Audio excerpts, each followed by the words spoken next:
Kag sa numero 1 sa mga balita subong adlaw.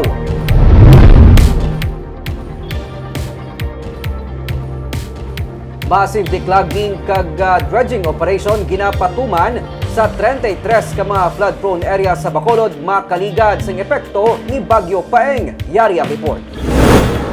Halin sa 22 ka mga identified flood-prone areas na dugangan sang 11 pa ka mga lugar nga apektado sang pagbaha tugas sang Bagyo Paeng sa Bacolod. Gani sa pagsinapol ni Mayor Albi Benitez upod sa katapos ang task force baha, iya ginmandong mas masupog pa nga declogging kag dredging operation agod mapahagan-hagan ang epekto sang baha sa syudad.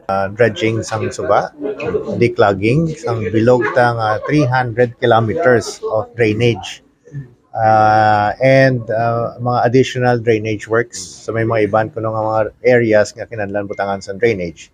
Now, kundi ko magsala nang ma-coordinate sila sa DPWH para ma-align ang ilang mga programa para hindi mag-duplicate o magdoble ang atong mga ginahimo. Sunod sa alkalde, ginsugura naman sa Bacolod Housing Authority ang pag-award sang duta sa relocation site para sa mga informal settlers nga nagapuyo sa mga flood-prone areas. Tuyo sang Benitez administration nga maamat-amata na ang pagsaylo sa mga informal settlers sa mga igatukod nga temporary shelters agod matigayon man nga masuguran ang ginadihon nga housing project ng syudad upod sa Department of Human Settlements and Urban Development. Plano mahimo kita sa isa ka temporary shelter para sa mga immediate nga evacuation, sa mga immediate nga mga calamities nga kinahanglan silo anay sila.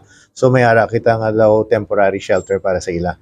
And then after that, katagan ta na sang direksyon ang atong Bacolod Housing Authority nga mapatindog na sa mga balay nga hindi na maghulat sa pasaylohon. We have identified several mga ISF nga kinahanglan i-silo.